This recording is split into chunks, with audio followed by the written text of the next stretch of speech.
Hey, welcome to The Wise Guys, the largest BYU sports live stream show in the world, presented by Brady Plus, Eddie, Mountain America Credit Union, and Wise Guys is distributed by the Deseret News. So watch for this week's new podcast tomorrow, wherever you get your podcasts. Bilo, Brian Logan, my nephew, is in the house with me tonight. He's in for Dave. Dave is emceeing the Deseret News High School Sports Awards at the ballpark at America First Square, where the Bees play. That's that new Bee Stadium out in Daybreak. Have you been out to that? No, I haven't seen it yet. It is I haven't gone to a game yet, but I've driven by it. What a facility that they have out there. So. Is that like preparing for the pro team? Yeah, for the Bees. Yeah, it's a beautiful. No. I'm saying like the actual pro team, the MLB. Oh, I think they want to show the MLB what they can do. Yeah. I don't know if it's big enough for that. Is that like a little, like he's planting a seed? I don't know. I think they're planting a seed. Yeah. Hey, we could build a major league ballpark out here, and we would support it. So, Dave is the MC of that event tonight. That's why he's not with us tonight, and he'll join us here in just a minute. Travis Hansen, the owner of Eddie, one of our title sponsors and good friend of the show, good friend of ours. He's the keynote speaker tonight at the Deseret News Awards. So that's pretty cool stuff. And he's going to join us in a little bit just to weigh in before he goes to MC that show. He'll join us remote. We want to remind you to please subscribe to our free email at wiseguys.com. We tell you this every week. You can also watch all of our past content when you navigate your way there. It's just ysguys.com. We'd love it if you were to hit the free subscribe button on your YouTube channel as well. As we get these memberships or subscriptions up, it allows us to do the show for a lot longer. And everything we're asking you to do there is free to you, but it helps the show and helps sustain the show. So we appreciate it if you would do that. It's a Monday night. There's a lot of kind of news out there, Brian, but let's start with our sponsors. We've got a couple of new sponsors on board. We're so grateful to the sponsors because they're going to allow us to do this for a long, long time. And Brian, why don't you start us? Yeah, absolutely. Well, you guys know and familiar with this long-term sponsor, Brady Plus. Wise Guys is thrilled to have Brady Plus as our title sponsor. Brady Plus provides cleaning, food service, and packaging equipment, dispensaries, and service and repairs with over 150 distribution facilities across the country. Over 6,000 employees. That's crazy. I was in North Carolina a couple of weeks ago for a funeral. That's when I missed the show. You were on the show. Yep. And I went into the bathroom of my hotel, and there was Brady Plus stuff in there. I was like, see, there you go. They're awesome. They're everywhere. You're going to see it everywhere. So we're so pleased to welcome Mountain America Credit Union to the Wise Guys family. There are BYU fans. Then there are real BYU fans. And since you are the real deal out there, we want to highlight the BYU credit card from Mountain America Credit Union. Not only can you choose from 2 impressive designs, you can also get a $100 bonus for a limited time. So apply for your BYU credit card featuring a $100 bonus at any Mountain America branch or macu.com/BYU Visa. Terms, conditions, and exclusions apply. Offer ends June 30th, 2025. So the $100 bonus thing, but heck yeah, go get a BYU Visa, right? Yeah, absolutely. And we're so glad to have MACU on board as a sponsor. And we're also glad to have Eddie. Eddie is an HR and payroll software built for small businesses. Whether you run a dental office in Spanish Fork, Utah, or a construction crew in Lehigh, Eddie helps you hire, onboard, track time, and run payroll all in one place. Simple, local, reliable, built by business owners who believe people come first. See how Eddie can serve your team at Eddie.com. Right. And Eddie, as we mentioned, owned by Travis Hansen, who's a good friend, phenomenal player in his time at BYU, played with the Atlanta Hawks, played in Europe. Really responsible for why Yegor Devin came to BYU last year and still very, very close. I know that Travis is traveling with Yegor to the NBA draft. Nice. So we're so glad to have Eddie on board. And then we're glad to continue to have Deseret News, who came on early with us about the time of Brady Plus and became our distribution partner. So Wise Guys is distributed by the Deseret News. Deseret.com, Utah's newspaper since 1850. We're grateful to the Deseret News, our great sponsors. Brady Plus, MACU, Eddie, and the Deseret News is our distribution partner, title sponsors there. So let's get into headlines, Bilo. Let's do it. And talk a little bit about what's going on out there. We'll start with this. BYU announces a contract extension for Kevin Young. This is going to keep him in Provo for what athletic director Brian Santiago says, the foreseeable future. Mm-hmm. So I don't know how many years that means, but the foreseeable future. After his first year here at BYU, I think most of you heard this, they make their trip to the Sweet 16, and then the Phoenix Suns come sniffing around the program. Mm-hmm. needing a new head coach. They wanted to see if Kevin Young would come back. And BYU acted quickly. They signed him to an extension. How big of a deal do you think that is for them to, like, 1 year in and they already signed him to a big extension? What do you think, D'Lo? I think it's huge. So huge that I wish that I could have been a part of that. I would have gave $1, for that. For that. You believe in him? Man, I do. I mean, you think about what he did in 1 year, and I mean, not only did he put BYU on the map, he put himself on the map, right? Mm-hmm. And to only do it in a short amount of time, you think of all of his experience, and so now you start to not only think about NBA teams, but you start thinking about some of the blue bloods in college basketball as well. And what I love about this move is that we heard, Coach Young's desire to be here, right? Like travel, be home, having kids and family, to be kind of stable and be put in one place.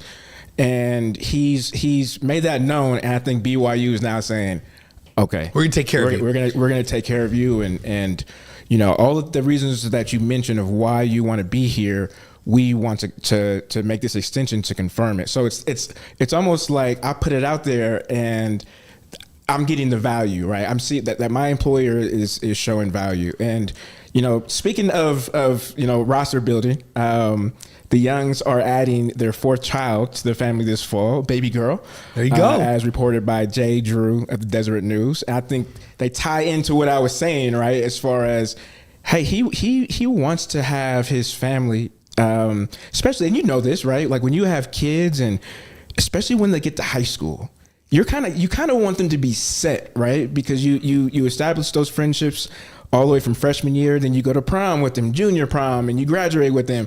You don't really want to be graduating with random, sounds bad, but you get up saying random kids. So I think this move kind of helps out with him being able to say, I can't stay here and, continue to multiply and replenish the earth. And replenish. And it is all about family for him. And let's face it, no matter what that extension is, he's gonna make less money at BYU than he was going to in the NBA. Yeah, and that's okay with him. Like, what's enough? And Kevin said, what's enough is for my family to be settled in. And he loves the program. And what he's done is he's changed the mindset of everybody about how you can recruit to BYU and what kinds of athletes you can get. First he gets Yegor, and then all of a sudden he gets the #1 recruit in the world, and AJ DeBonsa. Couple 4 stars here and there. So it's so fun. We're so glad to have him here.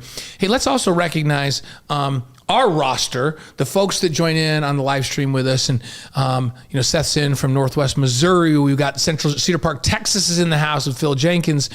Larry Wynn in just from down the street in Orem. We're okay with that. The Monsons are in from Granite Bay, California. Neil Jones in from Tucson. We got Scott and Elaine McKay are always in from Drummond, Montana.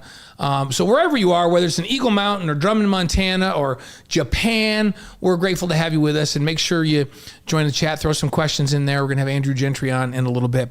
We're going to have Dave join us in just a minute, but I don't think we've got him yet, do we, Dave? Okay, so let's move to this next headline.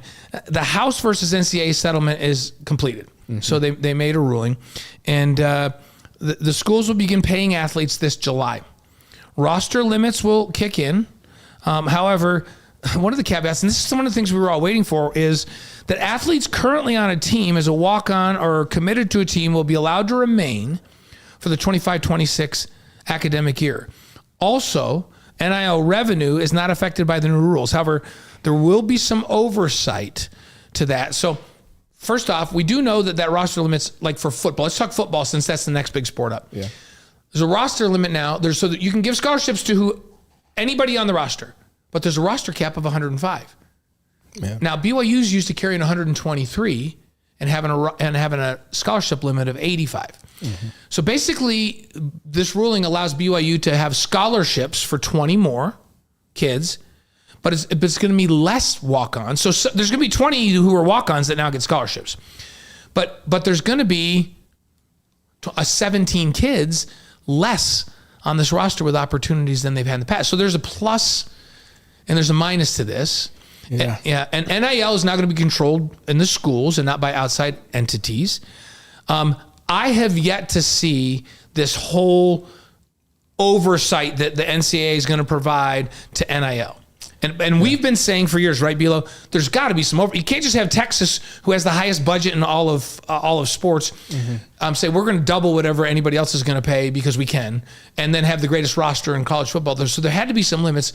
And you know, what's your thought on that? What do you think of this settlement finally? Good, bad, indifferent? I'm mad because I played 2010, so I'm trying to get paid too. It's only from 16 on. They're going to pay back to 2016. Somebody has to find a way. Somebody find a loophole.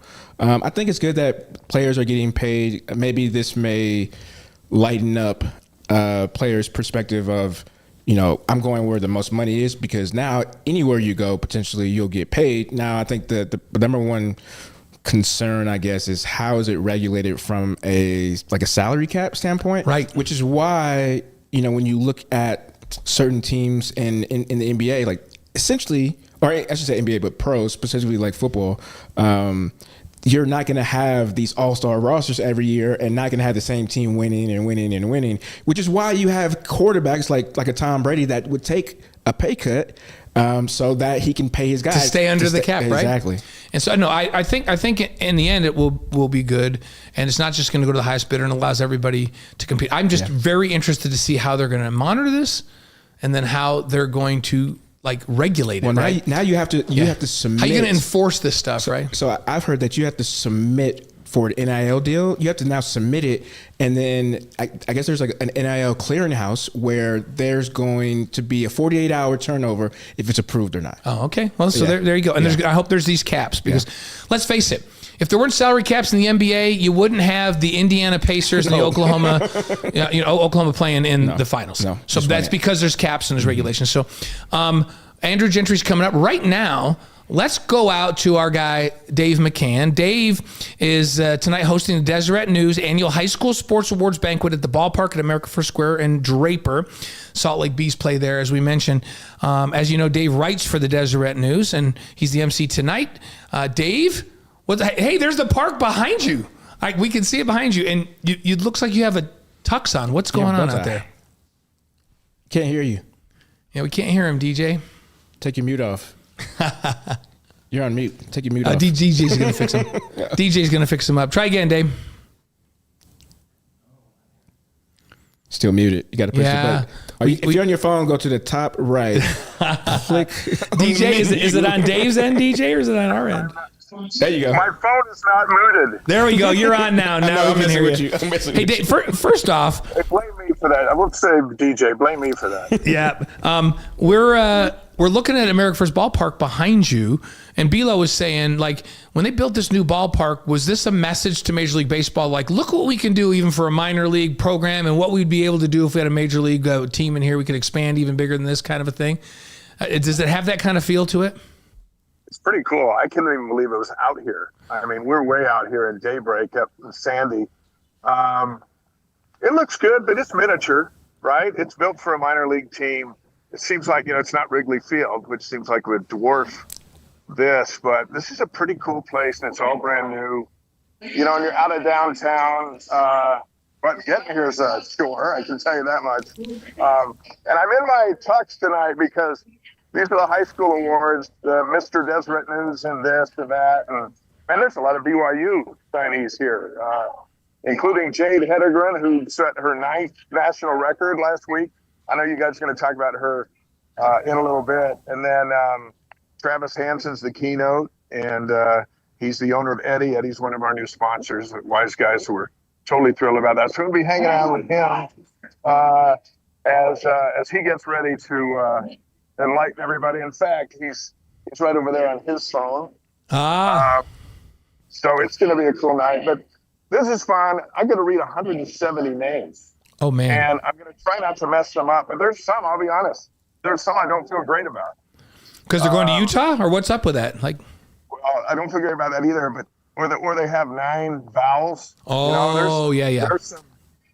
We got some action in the teleprompter, so it'll be cool. Remember, this because we've done a lot of games over our lifetimes that just pronounce every vowel if it's a Polynesian name, right? Pronounce every vowel. I already know there's going to be a problem. But when in doubt, just read it fast. That's what I do. Somebody that can't read good. What's interesting is, so all these kids, right, they're the top athletes in Utah, and they're going into the college scene that you guys were just talking about. Man, what a different world than when you guys showed up and started playing. These kids can get paid, they can get NILs, but they're also walking into roster restrictions and stuff. I mean, can you imagine the difference between you two and what these kids are going to have? Oh, my goodness. Yeah, we were just discussing before you came on the House settlement a little bit and some of the roster limit of 105 and that the universities are going to take control. The thing that we kind of were talking about was in the summary, it says that there are now going to be checks and balances provided on NIL to keep it equitable. What's your thought? Is the NCAA going to be able to do that? And what provisions are they going to have to enforce, all these things that they just agreed upon? Well, they've thrown out a couple of executives. They want to be in charge of it. And we've talked about it for the last year. Without any oversight, it's a free-for-all. And it's interesting that the SEC schools were kind of wanting the oversight. And they tend to have all the money, but some teams have more than the others. And so they want a playing field that's a little more fair. So maybe it's a step closer to a national sports commissioner, which we thought you had to have. The next thing will be whether or not these players unionize and become university employees, which I think then really moves things in another direction with insurance and benefits and all the stuff down the road. They're trying to keep that from becoming a university employee, but aren't they kind of, they're getting paid now by the university, and I'm not really sure how that one's going to play out. Yeah, there's still, even though they said the settlement is complete, there is so much reading that everybody needs to do and so much implementation that now has to happen, and there's still some discussion that I think we now we can start to move forward, but I think we're at the very, very beginning of this, don't you? Yeah, and it had to happen, right? Mm-hmm. It had, after the last 3 years, this day had to come. Those players getting back pay. Sorry, Bilo, I think you just missed out on that. Yeah, it only goes back to 2016, and Bilo's to 2010. 2010, yeah. But, there's that aspect of it. But moving forward, didn't there have to be some rules and regulations once you started handing out money? Yeah, I agree. Yeah, hey, what did you think? We just discussed the fact that BYU announced today that Kevin Young now has a contract extension. The verbiage around it was that Brian Santiago said that it was for the foreseeable future, so we don't know exactly how many years. What's your thought on that extension for Kevin Young? I think, remember, they said that about Kalani too, and we kind of figured that was like 6 or 7, didn't we, as we're just kind of asking around. So who knows, but well, we do know, and we did know before, that the Suns were sniffing around. And they were sniffing around and pitching a lot more money than BYU was going to pay. But he wants to be here and look at the team he's assembled. I don't think he could have gone into that team and said, guys, I just took a great deal with the Suns. AJ, sorry, but I'm going to leave. But also the kids they're working on for next year and the year after. It just makes sense. And their kids, again, we've all seen them hanging out on the front row with their buddies in the neighborhood. They're living the dream. Mm-hmm. And I think Kevin's wife is expecting their 4th. I think she's like, hey, look, this is our life right here. Mm-hmm. And, BYU is paying him enough. And it's good to see him stay. Great for Can you imagine if he left? Oh, goodness. What were we talking about tonight? Yeah. That would be tragic. Yeah, that would be. I'd be in a great depression for sure. Isn't it funny that when Kalani got his extension, didn't he have a new daughter as well? Yeah, they had a baby girl right after that. Right, yeah. So they did. That's a sign right there. If you want to have a baby, if you get an extension, if you're gonna have a baby girl, you get an extension. Yep, that's the key. So probably a whole other show for another time. Yeah. Well, that's big numbers, and I'm really excited. I'm going to be working during Wise Guys, but I'm going to listen to it as soon as I get done here, because this Andrew Gentry is quite a story. And he's got a championship ring. He was on there when they beat TCU at Michigan, and now he's here. And I'm eager to hear his answers to the questions you're going to ask about, Harbaugh and Kalani. I'm having lunch on his mission with Harbaugh. That doesn't happen to normal people. And Harbaugh is like an unusual recruiter. So he slept over at my son-in-law's house in the recruiting thing, which I'm pretty certain is illegal. Yeah, definitely. But the statute of limitations is up on that one, so we're gonna release that. But I'm really interested to hear Andrew's take on it. And, I was telling Bilo, I met Andrew up at the Fan Fest in Idaho Falls. He came on the show with us up there, and he's a very fine young man and like well spoken. And I think our fans are in for a treat tonight as they listen in to Andrew and get his take. It's gonna be really fun to talk about. What was Michigan like? What's this like? You played against Ohio State. What's that game like? We're gonna ask him a lot of stuff. Ask him like, can he wrap his head around the Utah BYU rivalry? He grew up in Colorado when he just was in the Michigan Ohio State rivalry, which is pretty bitter, right? Mm-hmm. He's got to be ready for that game if he played against the Buckeyes, wouldn't he be? Oh yeah, I would think so. So we're looking forward to that. We got him coming up here in just a bit. Dave, we're gonna let you run. Any last words of advice for Bilo before you leave him here with me that he could live on here for the next hour or so? Dave, not for me, for Uncle B. I'm good. We know I'm good. It's for him.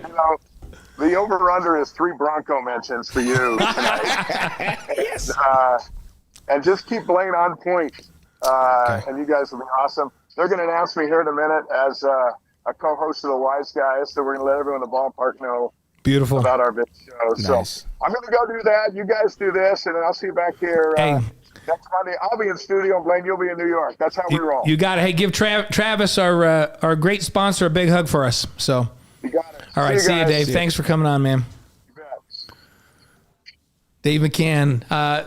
Yeah, Dave does a lot. Like they're usually not on Monday nights, but Dave travels like he flies down to Vegas and MCs a bunch of conventions and things down there. He just does a fantastic job, and with his role as a writer for the Deseret News, this is perfect for him to MC that award night. I used to get hit up all the time, like the last couple years, to start doing MC work, and I always just send him Dave. Yeah, just Dave's your guy. Dave is your guy. I play DB. I like to react to things, right? I don't. That's not my. I can do it, but he's going to be way more polished and experienced and give you a better overall, product, I guess. He's a great MC, and he's also a fantastic writer. Yeah, so a lot of the shows that you and I do with him at BYU TV, Dave's the writer. He's one of the most gifted writers I've worked with, and he and I have been calling live sports events together for more than 30 years. The only issue I have with Dave's writing is like when he gives us all, things to we go down in a row. We all have little lines. Yeah. I'm like, Dave, what you give me the biggest paragraph, and I can't read. I'm the one who can't read. Why you give me this one? For the record, Brian can read. So I read backwards. Well, let's get back. That was a fun break to talk to Dave. Let's get back to a few more headlines, and let's start with BYU football. ESPN Football Power Index projections. So this is ESPN. Has BYU ranked number 29? That's kind of crazy. I feel like it's really low. They've got 8 projected wins. Remember, last year they projected them to win 4.8. When did this come out? And they finished 11-2. This just came out this last week. So, so my question is, if they win 8. What 4 do they lose? Like when I look at their schedule and I'm like, they could easily start 7-0, right? Yeah. So they go Portland State at home, Stanford at home, then they have a bye. East Carolina on the road, Colorado. Maybe their first challenge, but I don't know. Colorado lost a load of veteran talent last year. We don't know yet. Colorado's still up in the air. West Virginia at home. That should be traveling from the East Coast, right? Arizona down at Arizona.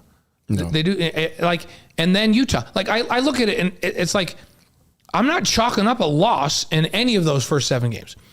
Then they travel to Iowa State. That's a tough one. In game 8, right? So that's going to be tough. Okay. So let's say we go, there's a game that there maybe be an underdog in. Maybe not if they're 7-0, right? And then what about Baylor? Is Baylor next? They don't play Baylor this year. And they don't play Kansas State. Oh, we got lucky. 2 of the best teams in the league this year, right? So they have a bye right after the Iowa State game to get ready for Texas Tech down in Lubbock. So even though they have back-to-back travel weeks, they have a bye in between. Yeah. And so then they go to Texas Tech. I think Texas Tech is going to be really good. Yeah. That's no easy one, right? But then they have TCU at home. They're going to lose to TCU at home.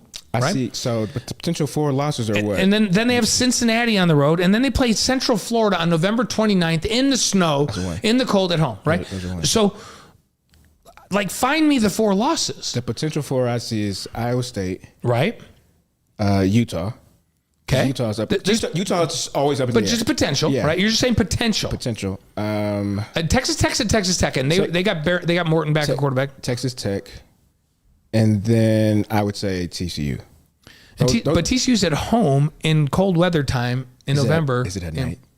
It could be. We don't know yet. But like, so I mean, maybe now if they get on a roll and they're playing well, they could go win 10 or 11 again, right? Yeah. And to me, you know, our expectations, everybody's like, well, do we win more than we did last year? And I go, guys, they won 11 games.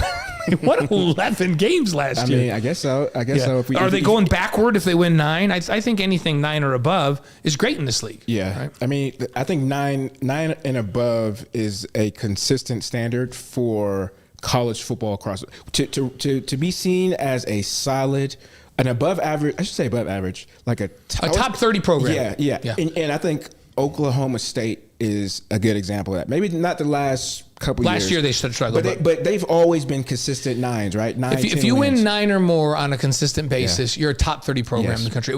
9 or more in a Power 4 conference. You're ranked most of those years. Yeah. So and then what also happens is based off of recruiting and, you know, some luck here and there, you pop out one of those 11-1, 11-2 seasons, go to a conference championship game, and double digits is a big year. Yeah.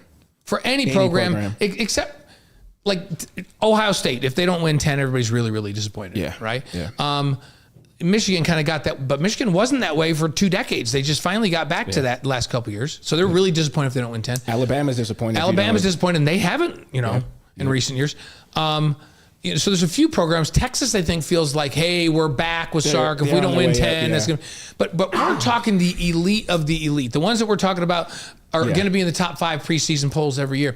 Outside of that, I think any program in the country would go, if we can consistently win 9 and then have a special year once in a while where we go and get 10 or 11 or 12, then we're a big time program. Right. And so I would say 9 is a great watermark that BYU, that we all should wrap our heads around. That is a very good season. 9 wins. I'm almost wondering, because this just came out, if the news with Jake had something to impact this. I'm almost wondering. Yeah, and we don't know what's going to happen with Jake. I'll give you some other things that came from this. The odds to win the Big 12 are just 10%, 10.4%. The odds of playing in the college football playoff, 12.6. So that's interesting. Their odds to play in the college football playoff are higher than their odds to win the Big 12. The odds of winning the national championship, 0.6%. So, and then the strength of schedule is rated 74. Just for reference sake, Utah's projected wins by the same group are 6. And BYU's 8. That's kind of crazy. So take it for what it's worth. We're just throwing it out there, right? I think what's BYU's way underrated last year. I think they're way underrated again already. And we had a tougher strength of schedule, right? Oh yeah, this schedule is much more favorable for BYU than last year's. But both where they have to play on the road, who they have home, like the fact that they don't have Kansas State or Baylor this year is huge. Yeah, we got lucky, right? So, and you know what? They don't have Kansas State, or Baylor. And Kansas has their quarterback back. Kansas State has their quarterback back. Baylor has their guy back. Like, those are 3 teams that are really, really, they don't play any of those teams this year. You know what I call this? An alley-oop. Yeah. So this is an alley-oop to the conference championship. There you go. I like the schedule. I like the way it sets up. And I like the fact that when I first heard they were playing back-to-back against Iowa State and Texas on the road, or Texas Tech on the road, and then I found out that they have a bye in between. Yeah. We're good. That's solid. That's I think that takes care of it. So the biggest road swing is back-to-back weeks. They go to the East Coast to play East Carolina on September 20th, and then they come back, and then they fly over to Folsom Field in Colorado to play the Buffaloes on the 27th. So that's a long road trip and then back. But that quick flight over to Denver and up to up to Colorado, University of Colorado in Boulder is not hard. No, I just made that flight. Yeah. yesterday to get my boys, it was like 50 minutes. Yeah, it's not bad. It's not bad. Plus, they still charter, right? Like we charter. Yeah. So it's like you don't gotta land and then get through the runaway. Yeah. It's not bad. Yeah. It's not bad at all. Lots of folks chiming in the chat. Mike Hamilton down in Texas, John Crowder in California, Nick Smith in Florida. Nice to have Florida on board. Tracy Giltz in Raleigh. That's where I just was when you were on the show a couple weeks ago. I was back in Raleigh for a funeral for my uncle. Nice to have you here in from Raleigh. Ruth Strange saying, "Hey, that ballpark in Daybreak where Dave is just down the street in South Jordan from where they're at." Nice. Watching the show today. And then Lee Tanner asks, "Is this NIL clearinghouse going to be a clone of the eligibility clearinghouse?" Which similar, it is. right? It's going to be similar. That's a great question, Lee, and that's probably what it's going to be set up like. And Taylor's asking, "Do you think the men's basketball team will add a center before start of the season?" Remember, they have Xavion Staten, who's 7 feet actually, and they have Keba Keita, who plays like he's 7'2". So they're not desperate. They could always use bigs, but they're not going to just go get a big for the sake of. They're not desperate for a big unless somebody really, really good's in the portal. So I'm not sure. That's a good question, Taylor. Greetings from Covina, California. And Russell Smith says, "Hey, no riots going on in our neighborhood in Covina." That's good to hear. Nice. Stay safe down there, Russell. So I'm glad to have you folks in. Some key dates, Bilo.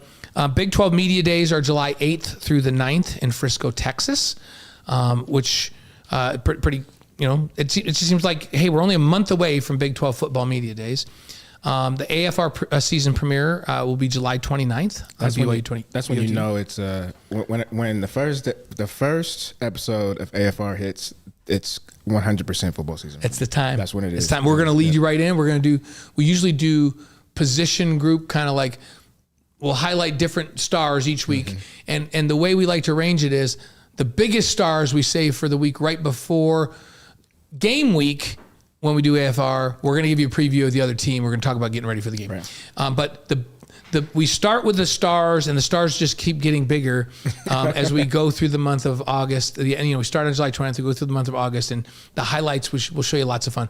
I think we're going to do a touchdown show again too. Every score that BYU had a show of that. So the Cougs report to fall camp, we think around July 30th, since they're going to play right at the end of August. They play August 30th, so we think around July 30th. I haven't gotten a solid date. I was supposed to ask Gavin this week, but I forgot to. Fall camp in July sounds weird. Yeah. And then the Lions and the Chargers in the Hall of Fame game. So the first pro game is on July 31st. That's on NBC. Yeah, next month is the first pro game. Wait a minute. What happened? How did that happen? So what do you mean? Did we miss like a couple days or something? Did they remove some? Nah, it's July 31st. You know I'm a conspiracy theory. I know. I gotta look into this one because how did we get to football in July? Oh, I don't. It's just the last week in July. It's the last day of July. Was there a leap year? Do we miss like we missed three leap years? Because usually it's not to the beginning of August. No. But Portland State's at BYU August 30th. So we're in June. We got July. We get through that, and then we're in game month. Yeah, like dude, I didn't even have to really go through set withdrawals at all. Like it wasn't even. I'm back on it. Hey, and there's some marquee games coming up in the first 4 weeks. But when we start thinking about these games, it's like college football is on, right?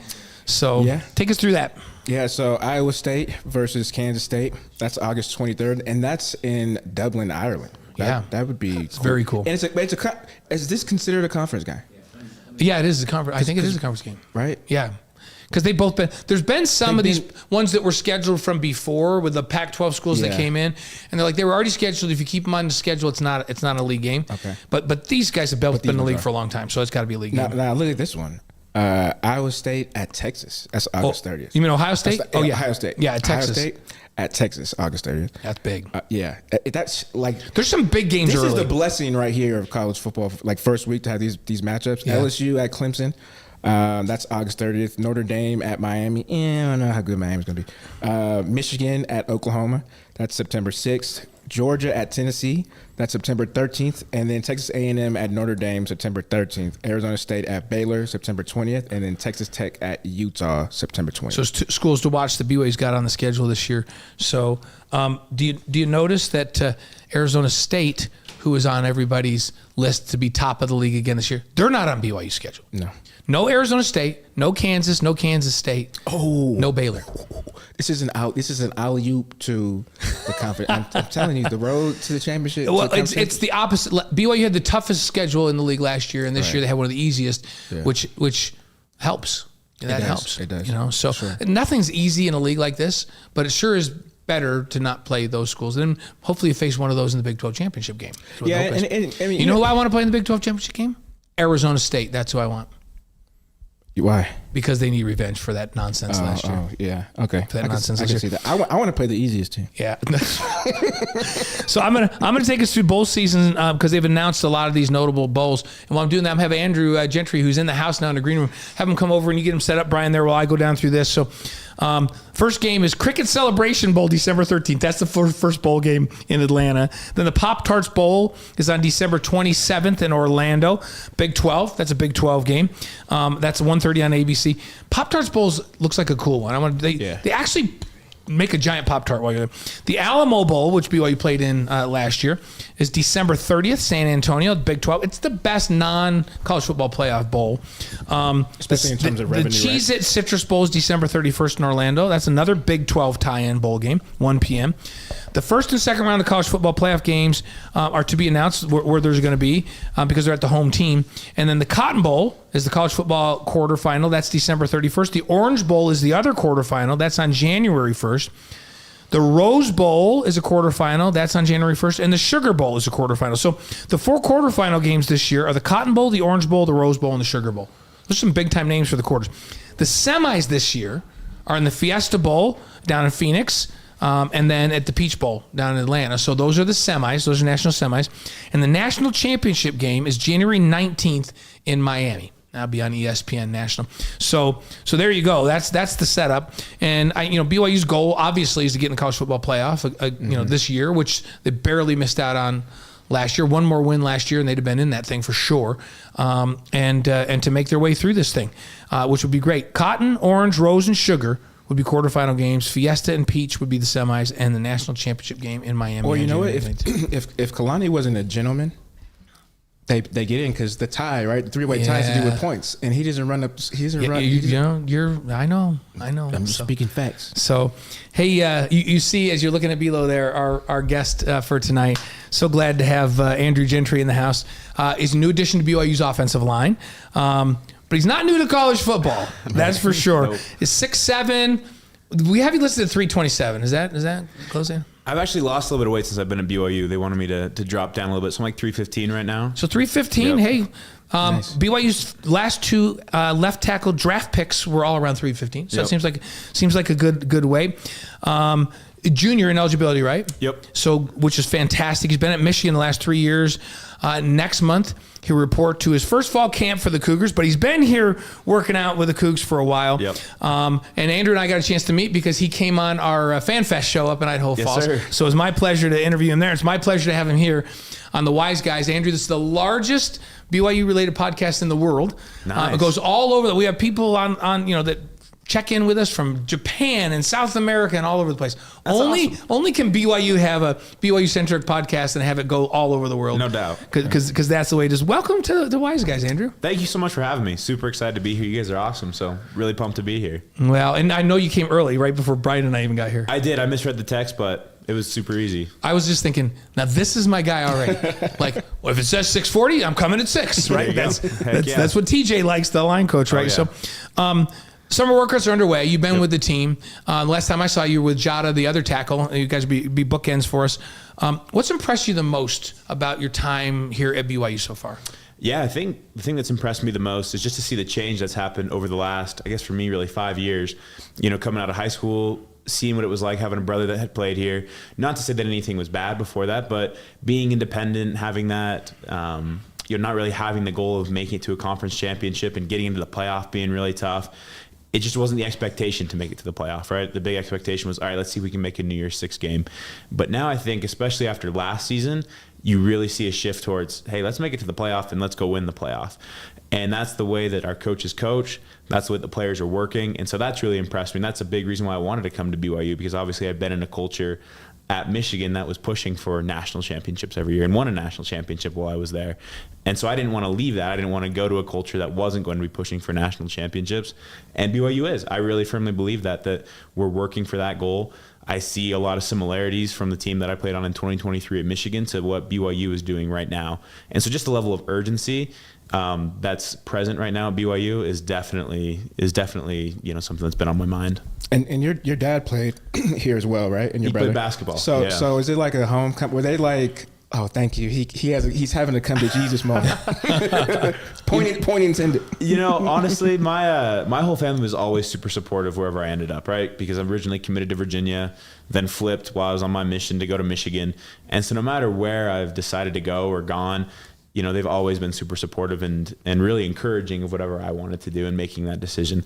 But you could definitely say there's a lot of excitement in the family as well. When I told my brother I was going to be coming back, I live with him right now, so it's been fun to be back with him. Yeah, so it's been fun to be back with family. And then also, I think my dad was excited. My grandparents were excited. Everybody's been excited that I've been here, but there's been nothing but support no matter where I've been. Welcome home. Yeah, welcome. And you mentioned that you had signed originally because Bronco was at Virginia, Yep. Uh-huh. and there was some familiarity there, and they were trying to build that, you know, into an ACC power back when you originally signed, and then he left, and then Jim Harbaugh recruits you, and now you go from Michigan to BYU. And now Jim's gone, right, from Michigan. And you mentioned this a little bit. I want you to take us a little deeper. Why no to BYU then, and yes to Virginia, and then we understand Bronco was not there anymore, so then to Michigan. But so it was no to BYU, I'm going to Michigan, and now it's like no Michigan, even though you want me to come back, I'm going to BYU. What was the big decision making process like for that? Yeah, for sure. I think for me there was a number of different things, right? Being a Latter-day Saint and having the commitment to the faith was definitely always important to me, right? So I always wanted to find a school that was supportive of me going on a mission, and I was grateful that obviously Virginia with Bronco Mendenhall, they were super supportive, and then Michigan was as well. Coach Harbaugh was always great with that. And then, you know, also though I really wanted, like I mentioned earlier, I wanted to win. I didn't want to go to a program that wasn't going to win, that I wasn't going to win a lot of games at. And so coming out of high school, like you mentioned, Bronco was really pushing Virginia in a really good direction. I felt really comfortable with what they were doing and really excited about what they were doing. When I was a senior in high school, they went to the Orange Bowl that year, I believe, against Florida. So really a lot of good things were happening at Virginia at that time, and felt like I could go there and build on that, right? And so made that decision come out of high school. Obviously Bronco leaves. Then say no to BYU the second time, going to Michigan just because of where Michigan was at. Coach Harbaugh was super supportive of me being on a mission. Obviously came out and recruited me while I was a missionary, so was super supportive and excited about me coming to Michigan. And I was excited to go to a team that had just been to the College Football Playoff and looked like they were going to be in the College Football Playoff for a while, which we were those first 2 years that I was there, and obviously won that national championship. And then I think you fast forward to last year, I guess back up now, but fast forward. And you know, after that last season when Coach Harbaugh wasn't there, not that anything was bad at Michigan, just, you know, wasn't the same Michigan that I had committed to. And I think Michigan's a great program, nothing against Coach Moore or any of the coaching staff that's there now. It was just different than the Michigan that I had committed to.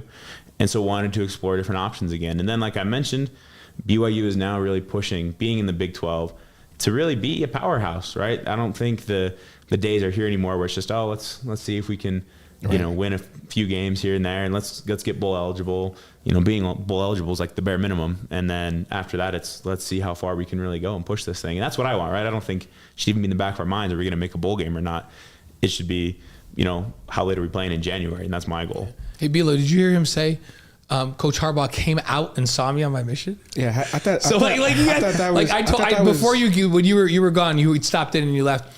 So my son-in-law played at Stanford for Jim, or was recruited by Jim. Okay. Dallas Lloyd. Yeah. Now you might know Dallas. Yeah. But safety there, they were phenomenal. They run a Rose Bowl while they were there. Christian McCaffrey was the offensive captain. Dallas was the defensive captain on those teams over there. But they have a story where he just showed up at their house one night. And this is how Jim recruits, right? Yep. He just becomes part of the family. He just shows up at their house, and they were kind of sitting around, and they said, like, where are you staying tonight? He goes, I don't have a hotel yet. And so you just like, we don't have a hotel. Well, we have a guest room here. Almost, I gotta offer this to him, right? Yep. Like there's no way he's gonna say okay. And Jim's like, okay. Sounds like. And he stays over. And then Dallas like, so now coach is recruiting me, and we're sitting at the breakfast table eating cereal together. And I'm like, this dude is awesome, right? So tell us about him coming out to your mission, because he is a phenomenal recruiter, isn't he? He is really good. Yeah. So, you know, it was kind of a crazy week when that all happened, right? So I think it happened on like a Thursday that Bronco Mendenhall stepped down. So obviously as missionaries, right, you can't talk to your family till Monday. So for me, that space of time between Thursday and Monday, I got some emails from my family, and so I knew kind of what was going on, but still was in the dark about a lot of reasons as to why he left, all those different things. And so Monday rolls around, I talk to my family, and they're like, hey, look, you know, this is why Bronco stepped down. And these are the schools that we've reached out to, because I told my family before my mission, I said, hey, if Bronco's not the coach at Virginia, I really think it's time to reopen and make another decision. And so they knew that. And so they talked to Coach Harbaugh and they talked to BYU. Those were the two schools that they had talked to. And Coach Harbaugh immediately, when my dad told him that's what's happening, he was like, all right, well, where's Andrew? Like, I'm going to go fly out and see him. And I was like, well, hold on. Like, there's some rules here. There's some stipulations. Like, don't get ahead of yourself too much. And he's like, well, let me know as soon as I can come visit him. He's like, you probably can't visit him, but we'll talk to him and see. And luckily I had a mission president that really encouraged Coach Harbaugh to come out. He said he really should. He should see what you're doing. This is not just a good opportunity for you to make this decision, but just for the church in general to see, a very prevalent coach in football, not just college football, but all of football, to see what a missionary does every day. And obviously he's very familiar with the church, being at Stanford, recruited a lot of missionaries. And so was very supportive of that. But, it was, I can't remember what day it was. I think it was like a Wednesday. We were at the University Mall working the giving machines, and we scheduled it where Coach Harbaugh could fly in, flew into the Provo airport, drove right up to Tucano's. We met for 45 minutes. I love it. Yeah, met for 45 minutes at Tucano's, and he's awesome. I mean, Coach Harbaugh, the stories that you hear about him, they're true, right? I think that's the thing. He's a little crazy, a little quirky, but he's the best, and he wears his heart on his sleeve, and the type of guy that you see, he doesn't fake one thing and be another thing. That's just who he is, and that's who he was in that lunch. Was just super honest with me, was great with me, asking me so many questions about my mission. I think we talked about the mission way more than recruiting. And then at the very end was like, hey, so like, what's your good decision? I really want you at Michigan. I was like, yeah, I'm going to come to Michigan. He's like, great, that's awesome. Now go back and start teaching people again. And he left, we left, and that was that. And then didn't really stay in contact with him the rest of my mission. I know he stayed in contact with my parents really consistly, went back to their house even though I wasn't there. And but did he stay over? That's the question. He didn't stay over. It was a quick little trip then, but I'm sure he would have if my parents would have asked. Right. That is awesome. That's a great story. And I really, shout out to your mission president for allowing that. I think that's fantastic for that reason. Because when Uncle B told me, I was like, wait a minute, because I'm not LDS. I'm like, I thought they can't talk to nobody. Like, I know you can't have any visitors. Well, so, back in the old days, like if you would have gone when you were in school on a mission, you've been able to talk to your family on Mother's Day and Christmas, and then now they can communicate with their families every week, and it's just it's just more real world. I think a lot of great changes. Absolutely. That's good. Yeah. Well, so now that you've been under Kalani and also Coach Harbaugh, give us some differences or some similarities. Yeah, I guess starting with the differences, Coach Harbaugh is unlike anybody I've ever met before, right? Just very quirky, just tells you random stories all the time. Like, you could be talking about something completely different, and Coach Harbaugh will all of a sudden, he has a story for everything. I swear, that guy's just got a million stories stored up in the brain somewhere. and then you just all of a sudden, you'll be talking about something, and he would tell us stories about the bees that he had, chickens, like all these random things. Like, Coach Harbaugh he had stories and could relate anything back to football. And so that's different, right? Just was different in that regard. And then, whereas Kalani is very much, he's very down to earth. And, I would say, like, he seems like outgoing, but compared to Coach Harbaugh, not as eccentric as Coach Harbaugh, maybe a little more reserved. Obviously Coach Sataki's not a reserved person, but when it comes to stories and different things like that, not quite like the crazy Coach Harbaugh would be. But I think similarities, they both just love football. And you can tell that they both love football. I don't think I've met two people that love football more than Coach Harbaugh and Coach Sataki. And they're in there all the time studying. They care about their guys too. That's the other thing, is both of them, you can tell that they love their players, and the players come first. And that's one thing I can say at both programs that isn't true for every program, right? There's a lot of coaches that put themselves in front of their players and are always looking for where they can make more money or do different things. And Coach Sataki and Coach Harbaugh both really put the players first, prioritize the players and their needs and their families. We're checking in on families. Because we tell the stories of Coach Harbaugh and how he recruited, but Coach Sataki was the same way. And even when I committed to, Virginia in the first place and then committed to Michigan, there's a lot of coaches that probably would have been pretty upset, especially with the family pedigree that I had at BYU. For sure. My dad playing there, my grandpa, my uncle, my brother. It just seemed natural for me to go to BYU. And then for me twice to turn them down when they had been really supportive, it would have been really easy for a coach to say, we're never talking to that kid again. Yeah. We don't care. Like, they turned us down twice. And as soon as I entered the portal, the first person I heard from was Coach Sataki, right? And so that's who the kind of coach that both of them are, is just caring about the players and building great relationships. And doesn't your recruiting story, because I always have this argument, I always say to people, you don't commit to the logo, you commit to the coach. I always believe that in my heart, and your story kind of shows. Yeah, that illustrates it. Is that right on the money? 100%. And I think that's part of the reason I left Michigan. Again, no offense to Coach Moore, no offense to anything that's going on there, because I love Coach Moore. I love that program at Michigan still.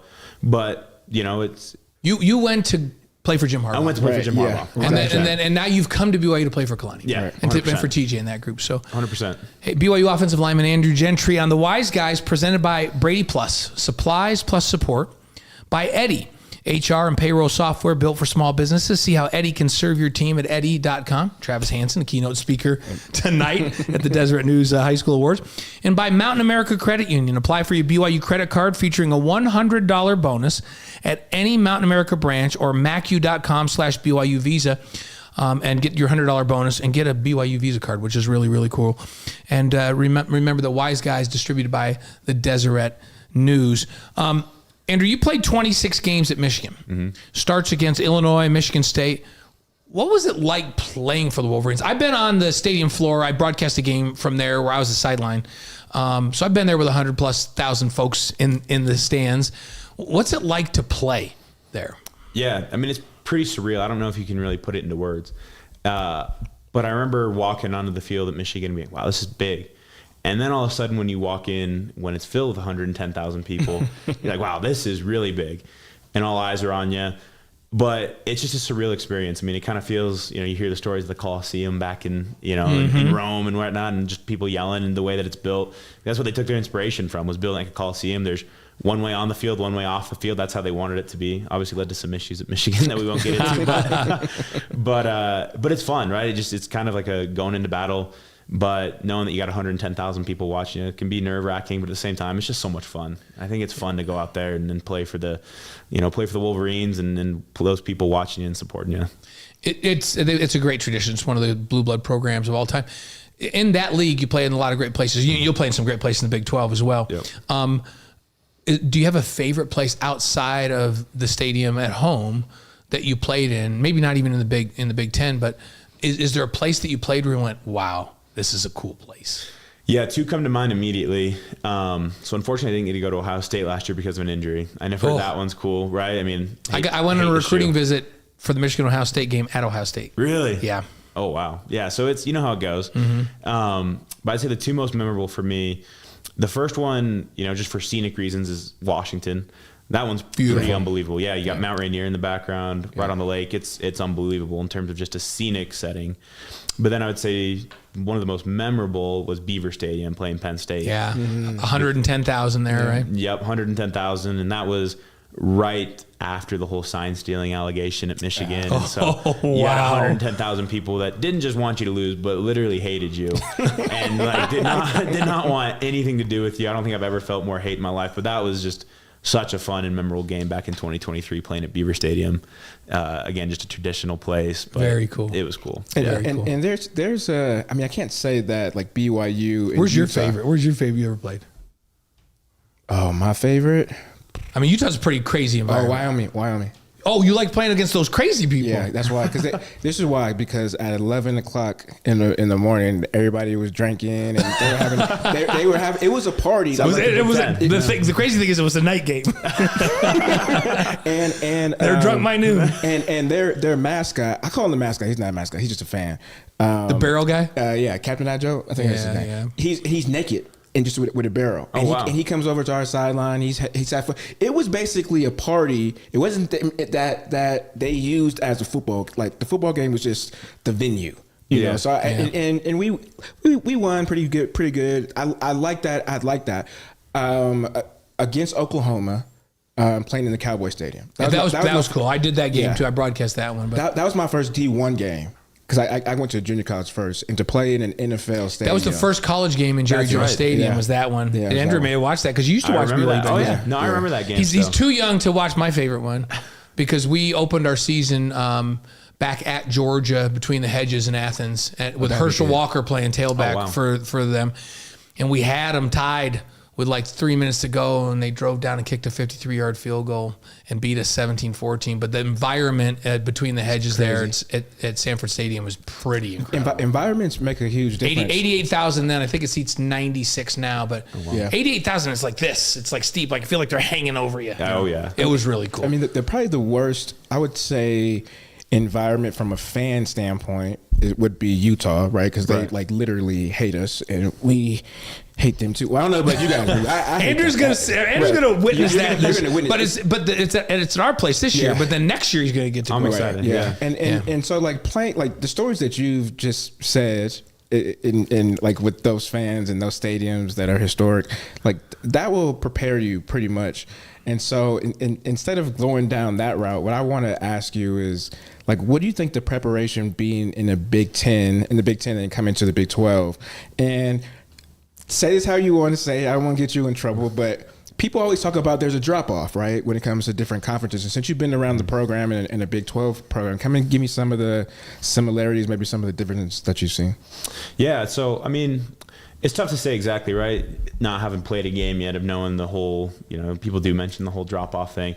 But I think at the end of the day, Power 4 is Power 4, right? You go and you see the facilities now, and maybe, I'll say, Michigan, right? My locker room the first 2 years there wasn't great at Michigan, but then all of a sudden we did a $14 million renovation, have a golf simulator and a bowling alley. Yeah. Right? So you can add those things, and then, the level of competition I think then you go into next. And, I think maybe the only argument you could make is when you're in the Big Ten, consistently you're playing really, really high level of competition. Yeah. I mean, 1 week you're playing Oregon, the next week you're playing Penn State, the next week you're playing Ohio State, right? So you play 3 teams like that, you're going to play against 8 or 9 first rounders when you play against teams like that, right? Whereas the Big 12, though, you're still going to play against first rounders, maybe not as consistently, but at the end of the day, the level of drop off in college football is still, it's pretty minute, right? When you go from team to team, conference to conference. And so I don't see any drop off, right? I tell people all the time, I had every Power 4 school. I had an offer from every single Power 4 school, or sorry, not every single Power 4 conference while I was in the portal, right? So if that was a big issue to me, I would have stayed in the Big Ten, right? In teams that were competing for Big Ten championships. And, I could have gone to the SEC and played in that league if I wanted to. But in my opinion, I said, BYU's got just as good a shot as any of those people to go. And the thing is, the top of these leagues are all very good.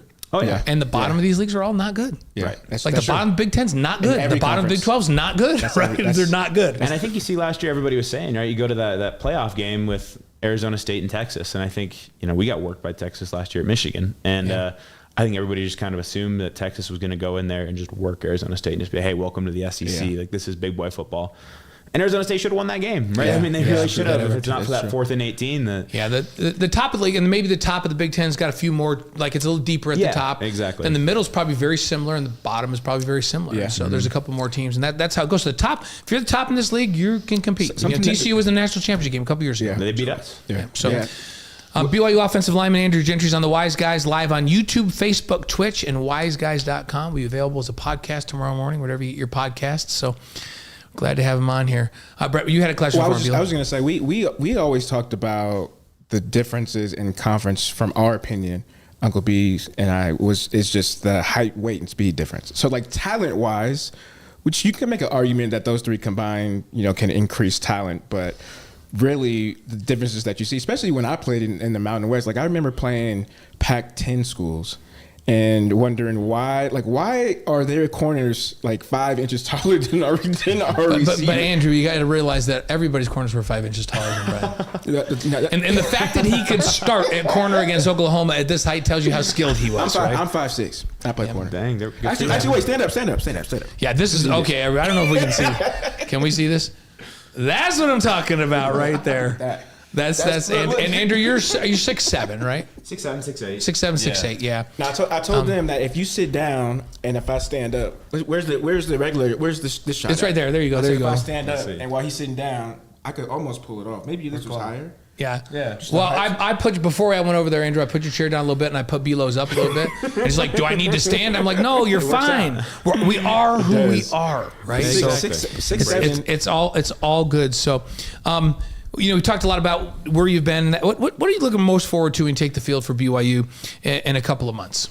I mean, winning, right? That's the biggest thing that I think, something that Coach Harbaugh really did instill in us is he's like, everybody talks about having fun while you play football, and he's like, you don't have fun unless you're winning. Oh, that's and so he's true. like, and that's what I agree with, right? I'm looking forward to winning, but we got great guys on this team too, and so you do it with a great group of people around you, because it can be miserable to win if you don't have a good coach around you and great people around you. And BYU hands down has just great people around them, great human beings that I want to be around in the locker room, great human beings that I want to be coached by. And so I'm looking forward to winning with those guys, right? Because that's how you create fun memories. People don't remember teams that go 4-8, but that had the most fun. Right? Yeah, that's so true. But they remember teams that go out there and they win. So that's what I'm looking forward to. Is I want to go win, and I'm competitive, right? Competitive by nature, and again, like I mentioned, I've come from a school that the standard is national championships, right? And so, in my mind, nothing has changed mentality-wise for me. And so I'm just excited to get out there and go play and do whatever I can to help the team win. I mean, that's the biggest thing too. Whatever my role is, whatever I'm doing is doing the best I can to come out with more points than the other team. And if you do that, then things go pretty well for you. Yeah, absolutely. You won a ring playing for Michigan. He got one. Oh yeah, beating Michigan. Yeah, we played Michigan. We played Michigan. Yep. I was gonna wear it tonight. Just in honor of Andrew in Michigan. You should have, yeah. And I was going to tell Andrew to bring his, but then I went to put mine on and I'm too fat, so I was like, no, we're not doing the ring thing tonight. Not doing the ring thing. My knuckles are too fat, can't do it. I would have liked to see that. Actually, here's the crazy thing. So I weighed like 188 now. I played at 208. And why does my ring not go on now? My fingers are fatter, but I'm skinnier. I don't get it. I'm messed up. That is weird. I don't know. Can you get rings stretched out? I think you can. You probably could. Yeah. I need to get my ring stretched out. Or you just put it around your neck. One of our AFRs, I'm going to wear it. Yeah. So I want to see yours before we get to the season this year. We'll compare rings. That's pretty cool. For sure. So, you played in the Michigan Ohio. You've been part of a Michigan Ohio State game 2 years ago. Mm-hmm. You missed this trip this last year to Ohio State. It's a pretty intense rivalry. It is. I mean, these teams, I've been to one. Yep. They hate each other with a passion. BYU Utah, this rivalry because your family's a BYU family. They hate each other. Yep. The fans do, I should say. The fans do, because the players respect each other.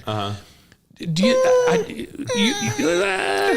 Some of the players grew up together, right? But he hates the players too. But do you feel like playing and having been part of that much of a rivalry has prepared you to be part of this BYU Utah thing the next 2 years? I think so. Yeah, and I think maybe bring a little bit different mentality to it as well.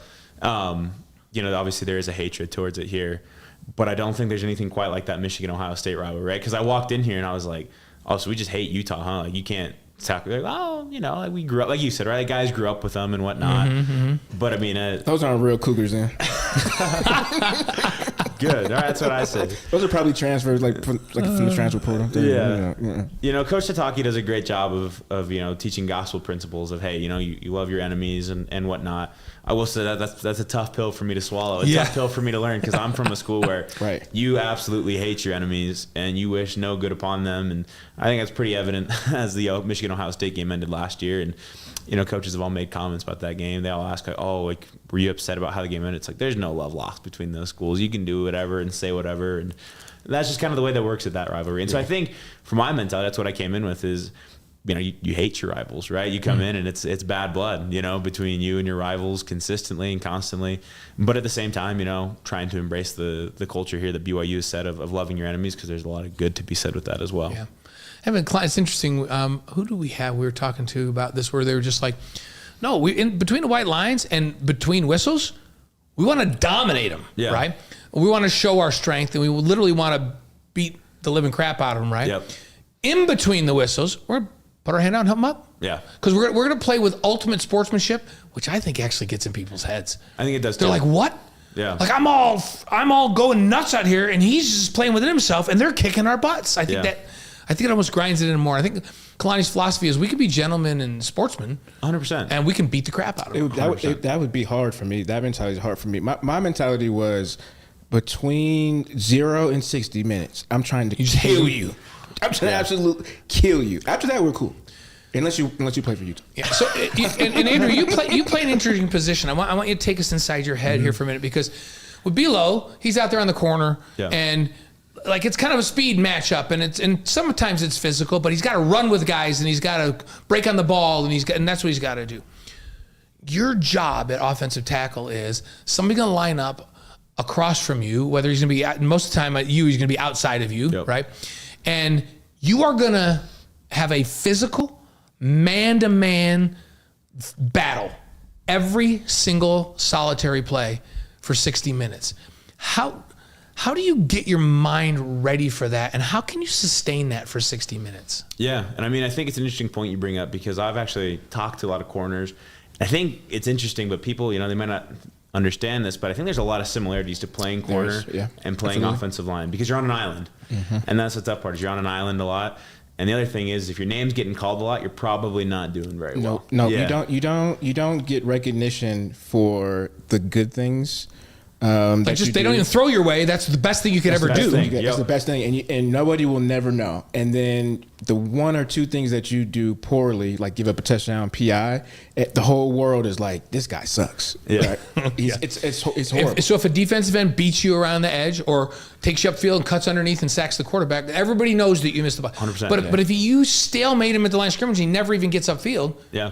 Does anybody really notice? I do. Yeah, I mean, but does the normal person, I don't think, does 99%. So how do you keep it going? So I think for me, the biggest thing is you just learn to embrace it, right? You learn to embrace your job and what you're doing. And for me, that's been what I've done since I was a kid, right? Is I played offensive line and being a protector, right? So I really don't care what the fans see or, what the broadcasters see or whatever, who sees it, right? I care that my quarterback's staying upright, my running backs have lanes to run through, right? Those are the guys that I care about, because they'll notice, right? I mean, Jake's going to notice if he's on his back, you know what I'm saying, right? And so my job is to protect him and keep him upright. But at the end of the day, right, I think the biggest preparation just comes from really just making sure that you're mentally prepared, knowing your opponent. I mean, I'm sure you could probably speak on that at corner, right? Everybody does something a little different. But if you can figure out what your defender does, I mean, a lot of times defenders, I don't know if it's the same for wide receivers, if you're not elite, you have one or two things that you're really, really good at. And if you can find out how to stop those one or two things, you have a pretty good game, right?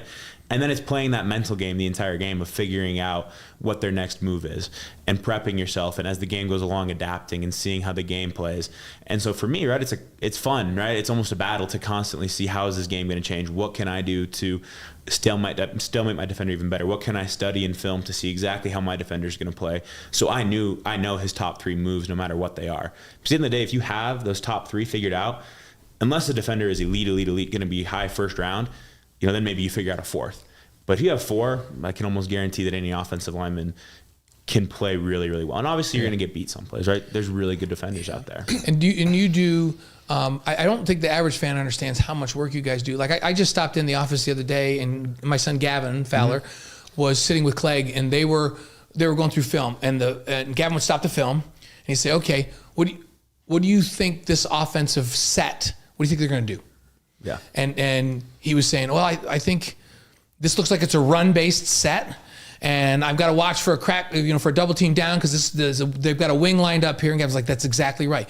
With the backfield, the set where they're at, do you think the run's coming at you, or do you think it's going away from you? I think it's going to go away from me. Okay, so what are you going to do if it does go away from you? This is what I'm going to do. Then they would run the film, and Gavin would go, you're exactly right. There's so much of that. So it's not just brute strength physical. Oh, yeah. How much of that is a part of what you do in a game prep, and how much is just getting physically prepared to go? I would say it's probably about, when you boil it down to time, it's 90% of it in college football. Wow. Because nowadays you can't be on the field that long. I think they've adjusted rules, right, to where you can't be on the field and your body physically can't take that much beat up. And so honestly, I would say in the game of college football, and then especially in the NFL, of guys I've talked to, I mean, in the NFL, they rarely ever hit. If you're a veteran, you're not putting pads on to go play or to go in practice that way. And so in college, it's really adapting to that way too. It really is now, especially with NIL and stuff. I think you got guys saying, well, I can't get hurt, and coaches don't want to hurt players they've invested millions of dollars in.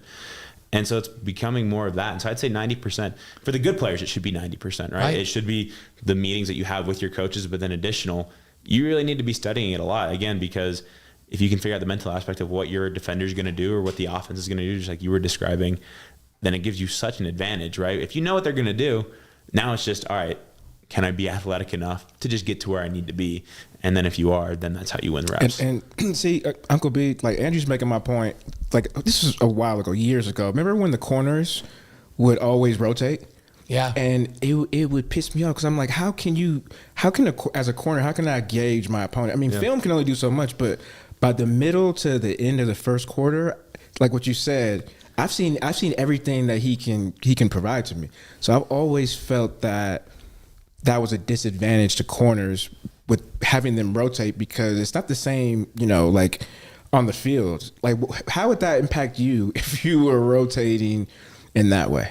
Well, I'd be frustrated. Right. Yeah, because I mean, for me, again, like I mentioned earlier, I think, if I can get 4 pass protections against the same guy and 4 run blocks, I feel like I have a really good flow for the game. You're getting a rhythm and a flow. You get in a rhythm and a flow, and I think from then on, it's going to be a mental mistake on my part if I get beat, or just the guy beat me just because he's a really good player, right? But if at that point, in the games I've played in, it's I get those first 4 in, and then it's like, all right, I know what I'm doing. I got a feel for the game now.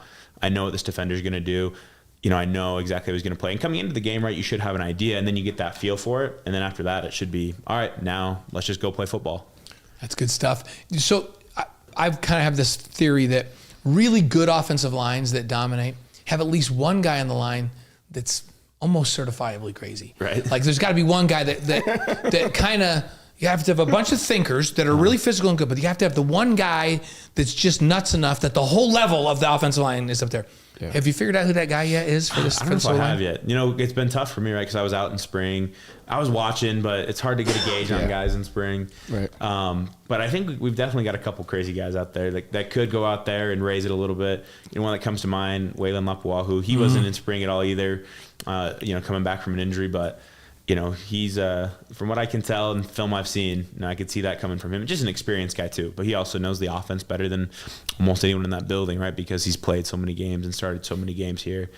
But we got a really good offensive line, and I'm excited. That was a big reason I came here, was to go play for an offensive line that competes at a high level, and I think BYU's doing that. When my oldest Kellen was starting at free safety here, one day he came home from practice. I go, how'd practice go today, Kel? He goes, oh, good. Ray Fanga punched me in the face mask today.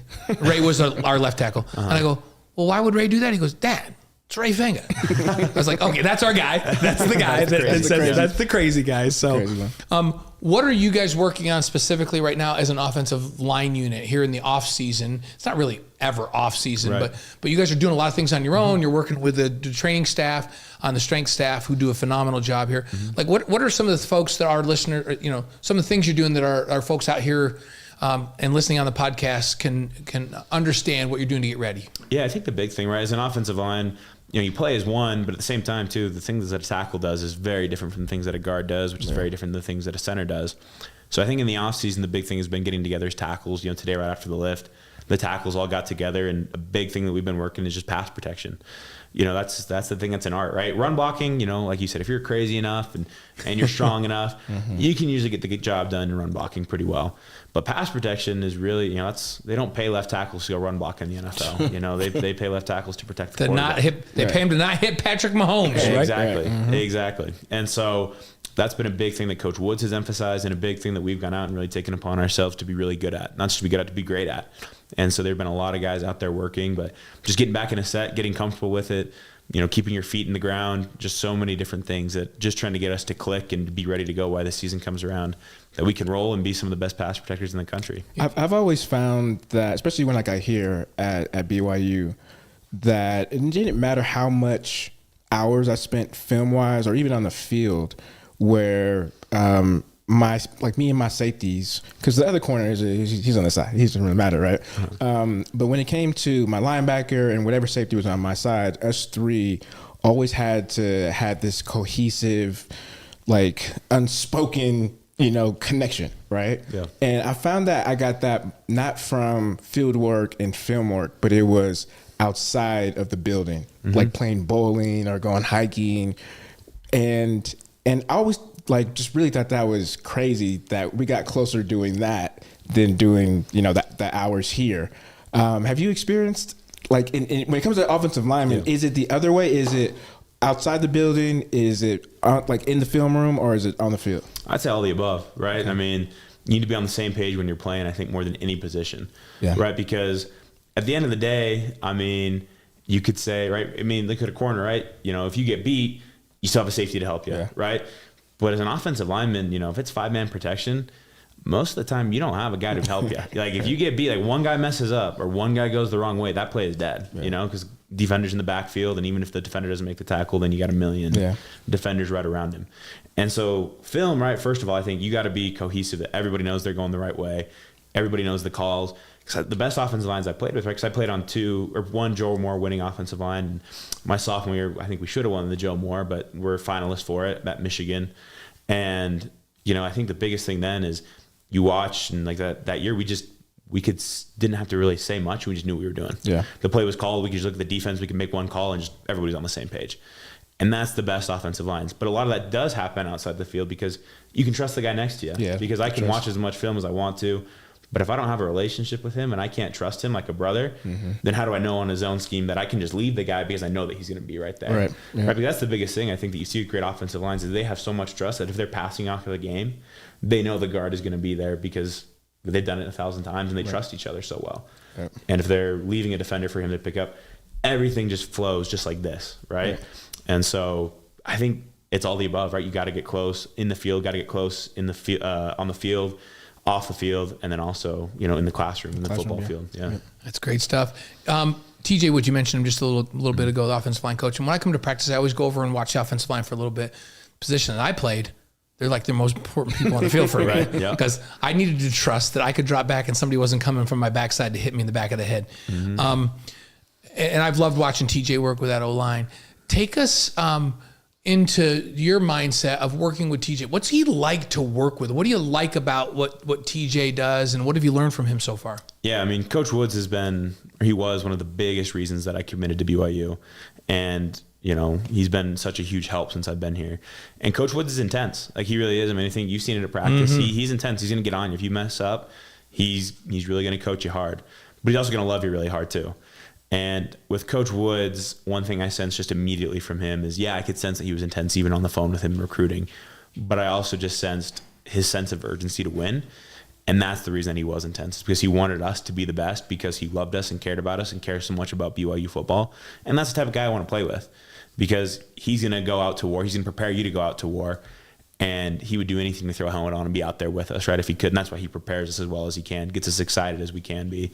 And, nobody in that building works harder than Coach Woods. He's in there earlier than everyone else, later than everyone else, studying film to make sure that we're 100% prepared. And then we're going to get on the field, and he's going to expect us that we're 100% giving that same dedication that he is. And that's what I love. I don't care if a coach is yelling at me because he wants me to be great, right? Because he's going to push me to be great, and I love that about Coach Woods. That's good stuff. You're the only member of the BYU football team that has a championship ring currently. Do you feel like, having been through that and been through the experience of beating TCU and winning a national championship, is there a leadership role that you can take to help navigate this group to that over the next 2 years to get a chance to play for something like that? Yeah, I mean, I hope so, right? I've been trying to fill that role. And I think the biggest thing too is you have to realize every team's a little different, right? I will say that Michigan team was just different guys, right? Different guys than we have here at BYU. We had a lot of, guys that had been in that program with Coach Harbaugh for so long and had done that. But at the end of the day, right, it is all about, hey, there's a lot of principles that I try to bring with me from Michigan, right? I'd say the biggest thing is just you had a mentality that you were going to win, right? You had a mentality. I just remember that season. We walked on the field, and there was never a time that season when I was like, oh man, we might lose this game. Even in Alabama in the Rose Bowl. Going back to your earlier question, I will say the Rose Bowl is probably my favorite venue. If you're talking there you go. We're talking neutral site games. And I've been to a Rose Bowl to watch Stanford play against Iowa. Yeah, so Rose Bowl 100%. Yeah, great environment. Great environment. But, even that Rose Bowl game where we go to overtime against Alabama, we had to have a last-minute drive. And even in that moment, it just never felt like we were going to lose the game. It never did, because it just always felt like we were in control, that we controlled our destiny, that no matter what happened, we were still going to find a way to win. And that's what it felt like every game, right? You just walked in. And I think that season, I'd have to look up the numbers, but I think in the regular season, we trailed for less than 5 minutes the whole season or something like that. Just never even entered your mind that you could possibly lose a game. Never, right? And that's just the mentality that we walked in with. And that's the mentality you have to win a national championship. Not a cockiness level, but at the end of the day, just a confidence that you walk in there and it's a real thing. And Belo's been on you've been around a couple 11-win teams. Yeah. We had a run back when I was playing. We lost to Baylor on the road in our opener. Then we won 11 straight and beat Missouri in our bowl. Then we won 13 straight and beat Michigan to win a national championship. And then we won 27 in a row. And during the middle of that, I remember walking out thinking, we might never, ever lose again. We may never lose a football game the rest of our lives. And when you play with that little bit of swag, you get down in a game or something bad happens. Like, that's okay. We come back from these. This is what we do. And did you feel that on that Michigan team? 100%. And I remember Coach Harbaugh, he said something really interesting at the start of that season. He said, everybody talks about what are you going to do when you face adversity? He's like, you know what, guys? Let's just not face adversity this year. I love that. Was I love that mentality. He was like, let's just not do it. He's like, we don't have to bounce back from anything if we just don't face it. Yeah, and all of us were kind of like, huh. He's like, but if you expect it, obviously you're going to hit it. And we're like, it's a good point. Nobody, really taught it that way before. That's a great. It's a great character trait to bring. So, I hope you can bring that mentality to this team. And I think they got in a role with that last year, where they felt like we can beat anybody anytime. We're not going to lose. So it's good stuff. BYU offensive lineman Andrew Gentry on the Wise Guys, presented by Brady Plus, Eddie, and Mountain America Credit Union. I think it's time for 5 questions for Andrew Bilo. And you do so. We do these 5 questions for people to get to know you. I feel like we've got a great chance to know you. Right. But this is like some stuff outside of football that we ask, and the first thing that comes to your head, you just answer it, and Brian's going to take you through it. But outside of football, but it's football. It's a football concept. It's 2-minute drill. You have 0 timeouts left. So, like, first thing that comes to your mind, just say it. Because that gets us. Now we see inside your mind. We're getting the real. You want the real? Yeah, the real Andrew Gentry right here. Exactly. Okay. Number 1, favorite sports movie. Blindside. Ooh, he starts good. I like this. Yeah. Okay. Number 2, favorite singer or band. Ooh, I would have to say right now Zach Bryan. I love listening to Zach country. Bryan. There you go. Country, Okay. Yep. Number 3, favorite breakfast cereal. Ooh, this is a tough one. That's tough. You can take time a little bit. Take time a little bit on that one. A little bit, yeah. This is going to probably surprise, but I'm a super classic. I love Honey Bunches of Oats. If I go, That's a good one. That's a good one. That is a good one. Yeah. Okay. Yeah, it's good. Okay. Number 4, favorite thing about offensive line coach TJ Woods. Intensity. Yeah. Hey, intensity and competitiveness. Okay. 5, last one. Favorite sports moment. The Rose Bowl in 2023 at Michigan. 100%. Yeah. And what? And okay. In that moment, like at the overall moment, give me a moment within that moment. I would say, honestly, after we get that stop on 4th down, right? 4th and 2. I mean, really just it's basically a 2-point conversion at that point, right? We stop when we win. They get it. They get a chance to go and win the game or tie the game. And that moment, though, when we get that stop, I mean, that moment just lives in my head. Replays. Like, I can pull it up at any moment, right? It feels like I'm still there. But just that, because we kind of the last couple of years been to the semifinals and lost the last 2 years in a row, so kind of felt like we broke that curse and got over the hump. And I'll be honest too, going into that game, we knew that if we beat Alabama, we were going to smoke Washington. Yeah. You just felt you'd win that national championship. Yeah, we knew. I guess it was Washington or Texas, but just the way we matched up, we knew that Alabama. I'll be honest, that year, if you go back and look, they were the best team in that playoff besides us. We knew that game was more so. But then you combine it with the venue of being the Rose Bowl, being a night game. There was nothing like it. So I pray and hope that BYU comes back to a Rose Bowl this year, because there's never been anything in my life that compares to that sports moment. Let's see. And that one could be, we were going through that earlier. You were here when we were talking about it. So Rose Bowl's a quarterfinal game on January 1st. It's a 2 p.m. game, so it's not going to be a night game. True. But that could be okay, right? Oh, yeah. That'd be just fine. I'd be just fine with that. Yeah. That's fine in that, in that area, too, right? In that time, so I hope Andrew, sometime in this next 2 years, not only do you get to get back to the Rose Bowl and do that, but that you get to win another national championship. Yeah, I hope and pray too. That'd be really, really cool. Yeah. That'd be really cool. And then that would make you unique. The only one that does that is like our Cougarettes. They just go win them every year. They have like 20 something. So, but outside of that, in our cross country team, I wonder if there's our cross country team just goes and wins the national championship every year. Yeah, they do. Men's and women's both won it last year. Yeah. So, but football, that'd be something to have 2 national championships in football with 2 different teams. There's not. I don't know. Last year there was one. Was there somebody that had one too? Yeah, which it's funny that there's a guy, but one of my teammates from Michigan transferred to Ohio State after. My goodness, he beat you. Yeah. That's not, but that would be so unique in sports. So we're hoping and praying for that for you. I am too. That'd be really cool. Awesome. We hope you can help lead this team and help them realize their potential. It'd be great. Yeah. So, Andrew, thanks so much for coming on with us. And, thanks so much for having me. And we're glad to have you. And I know that our folks out there all across the world are glad to have a chance to get to know you. Lots of fun things. Russ Paul says, Gentry came to my ward, Naperville First Ward, and he looked much bigger than 6'7", 315. I bet his neck was bigger than my thigh. Not that I'm that built. So, but And then one person said, "Hey, can Andrew grace us and use his ability to speak Spanish as an advantage on the football field?" Oh man, my Spanish isn't as good as it used to be when I was on my mission. Or I'm Spanish, or I'm Utah Spanish. Or I'm Utah as good Spanish. as Mexico Spanish. Or... Hey, and Thomas Halverson says, "Blaine, knuckles get bigger with age." Okay, so there you go. Okay, there you go. So evidently, There you go. knuckles get bigger. Our ears keep growing, our nose and our knuckles keep growing. So, and Kent Stevens says, "Hey, I'm checking in from Highland. Hi, Andrew." So, hello back. So lots of folks chiming in. They loved having you be here and get to know you, and they're going to love watching you on the football field this fall. Andrew, Well, I love being here. Thank you guys so much. Thanks so much. Yeah, thanks for your time. And cool, like when we do podcasts like this, it's so casual because we have sponsors. We don't do commercials, so you get to just get up and head out when you're ready to go. Thank you guys so much. Andrew, we'll see you around the student athlete building. Yes, So, sir. We'll see you. Thanks, Thank brother. you guys.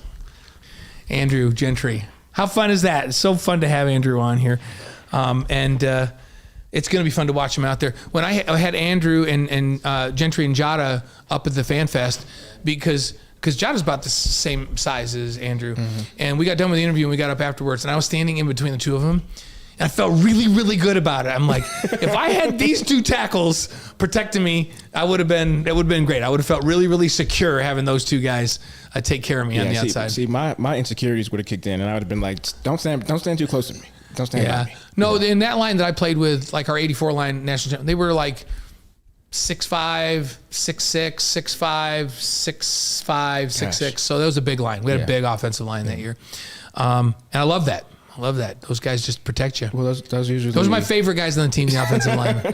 Those big linemen like that across the board usually equates to a national championship. Yep. Usually. Yeah. Usually. And I very early in that interview, Andrew talked about you just see a gleam in his eye. And he goes, "Yeah, we have a really good offensive line." Yeah.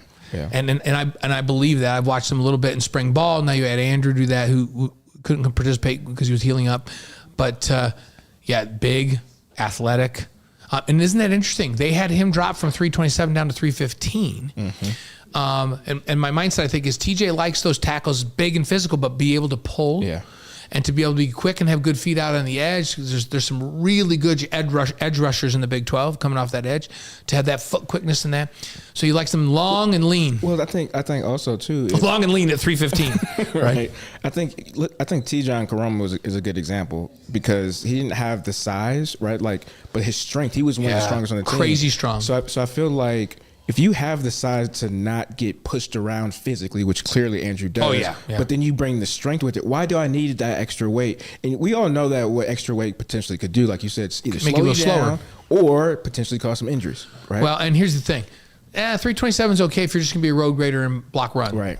Yeah. But BYU wants you to pull in the run game, but the most important thing is they want you to pass protect. Right, exactly. And you know what NFL wants you to do? It's pretty simple. They want you to pass protect, right? If you're going to play tackle. So that's pretty cool. And great to have Andrew on, and so impressed with the way he carries himself and his mindset and all of that. And he's glad to be a Cougar, and it's going to be fun to watch him in the next 2 years. Yeah, I love the comparison with the culture of Michigan and how he's starting to see that now with BYU. Right.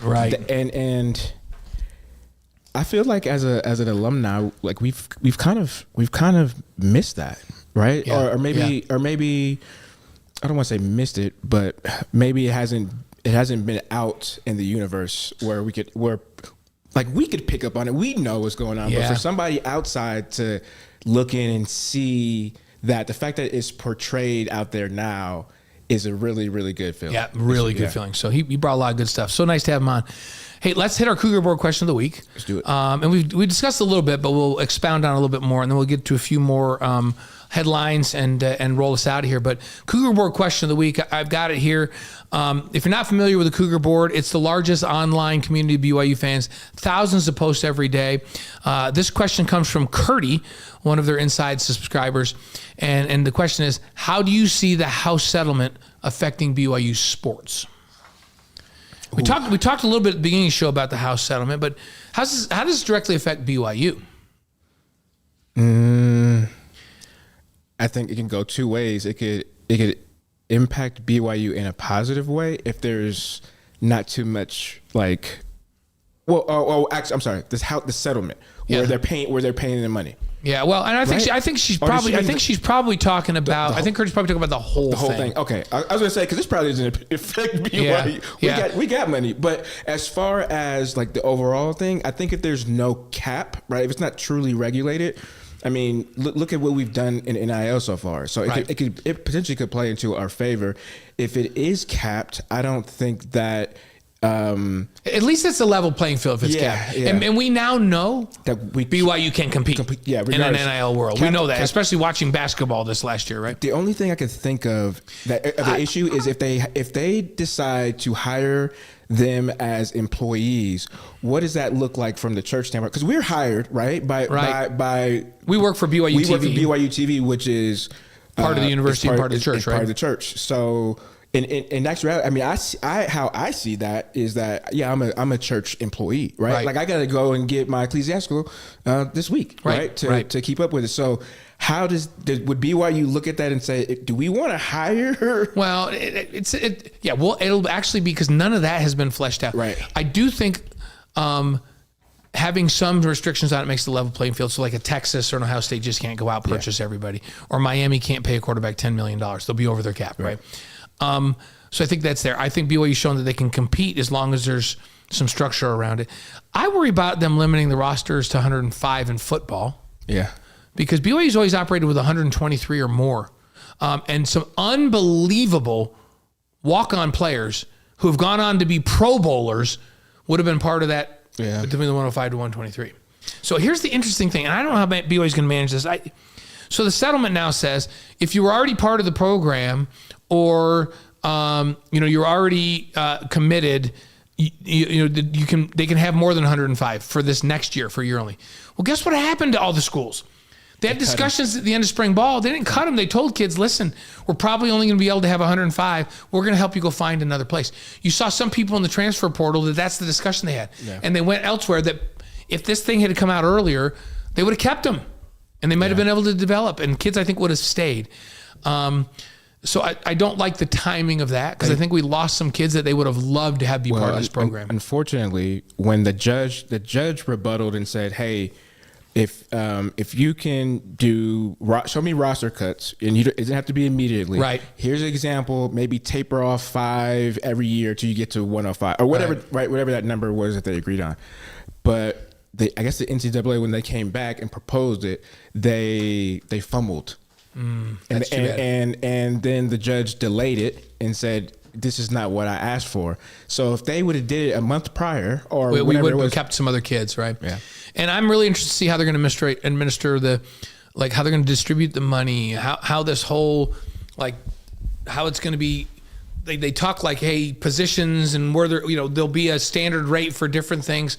I'm still waiting for all that to come down and see how it's absolutely crazy. It's unbelievably complicated what they're proposing they're going to do, and I got to see a lot more detail. You can't putting a value on not only by position is insane, because what if a guy playing position A, his position is lower level valued from this standard that they created, but this specific player is more valuable to me on my team. He's gonna get less money. Or what if from a from a perspective he's a more visible athlete that brings more eyes to it and brings more revenue. I know. Yeah, right. It's very complicated. I'm just going to say this. We're going to leave it at this for our Cougar Board question. BYU's in a position to manage this. Yes. They got a lot of smart people. Each sport has a general manager now. The two big, basketball and football have general managers that are helping to manage it. That are business people. Yeah. BYU has resources, so they can compete in the NIL world. I think we've seen this in this last year. I can't see it hurting BYU. The only thing the positive is there's going to be some structure around it. BYU will figure out how to navigate the structure as quick as anybody will. So I have confidence that BYU will be on the top side of the curve and be fine. Just like we were with NIL, right? Yep. Do you remember we were one of the first headlining deals. We immediately gave walk-ons the Bill Bar deal. Exactly. Made national news. Look at, hey, this is how you're supposed to do it. Yep. BYU will lead out and you watch and they'll be just fine. And a side note, I heard that with the restructure, the way that BYU initially did NIL, that's what they're trying to go back to. Which I think is great. Which is the BYU right way. will lead out because they always do, right? So there you go. There's your answer for that. Let's switch gears to basketball. We did talk about Kevin Young a little bit, but the Jimmy V Classics has officially been announced. That's December 9th in Madison Square Garden on ESPN. BYU is going to play Clemson at 4:30 p.m. Mountain Time.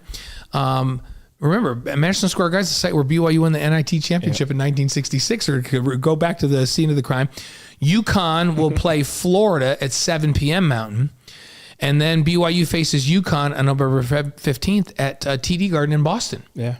So pretty cool. Amazing, man. And we all know it's all thanks to AJ. So thank you for that, for the AJ. So, and then BYU also officially announced their game against Wisconsin. That's Friday, November 21st at the Delta Center in Salt Lake City. I'm glad this is the Delta Center again because I've been calling it that for years. The start time and broadcast details have not been announced yet, but this is a rematch from last year's NCAA tournament game, which BYU won to advance to the Sweet 16. So that'll be a fun one. Yeah, that'll be a good one. That would be good. And then the football team plays at Cincinnati the following day. So that's Saturday the 22nd, which makes the weekend before Thanksgiving. That's a pretty good one for BYU fans. They're going to play Wisconsin in the Delta Center, and then have a game the very next day at Cincinnati. So big sports weekend for BYU. And food. Yep, there you go. Dick Vitale, by the way, he ranks BYU number 7 in his preseason poll. And he says, watch out, Cougar fans, this team's legit. We've seen multiple polls with them in the top 3. Yeah. 3, 4, 5, and now Dickie V 7. So, there you go. So the NBA draft, right? So we'll talk about that. That's June 25th through the 26th. Depending on who you ask, your Denman is projected to go anywhere between 8 and 19. I think the average that I've seen is about 12. Right, I think that's right. Yep. BYU hasn't had a first-round draft pick since Jimmer Fredette in 2011. Yeah, and Travis Hansen sounds like going to be at the NBA draft with Yegor, so that'd be pretty cool. We'll try to get Travis on the show here in the coming weeks. Not only is he a sponsor, but he's big time involved in basketball and in BYU basketball and with Yegor. So fun stuff. Track and field, outdoor rankings. BYU women number 10, BYU men number 16, perennial top 20 in track, perennial top 1 in cross country, right? Top 2 at least.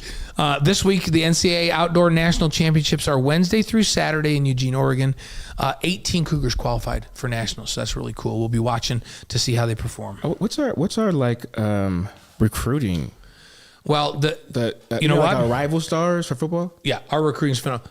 Very next one, we're going to talk about Jane Hedgren. So go ahead and talk about Jane. Yeah. Ed Eyestone said, we just signed the AJ DeBonce of distance running. And here's why, right? And I promise you, to all the fans listening, I did not set that up. No. I did read the rundown, but I did not set but there you go. So go ahead and tell us about what Jane did this week. Yeah, so the incoming Cougar broke the high school national record in the girls' mile last week. She ran in 4:23 at the Hoka Festival of Miles. And she will run for BYU this fall. And as you said, the AJ of Hedengren, Jane Hedengren. Yeah, she's world class for her age, and she's coming in. She's and from Utah? Yeah, they think she can be as good as it gets, and they just keep doing it. They just signed somebody on the men's side too that's like the number 1 cross country and distance running recruit on the men's side in the United States. Just signed with BYU, and we got the number 1 golfer. Yeah, it's right. Yeah, Let's talk about that. Yeah. So men's golf. Oh, I swear I didn't do it. I swear I didn't. So we're not going to talk about recruiting, but let's talk men's golf. So Peter Kimt, he earned all Big 12 honors for his top 5 finishes, including 4 in the top 3.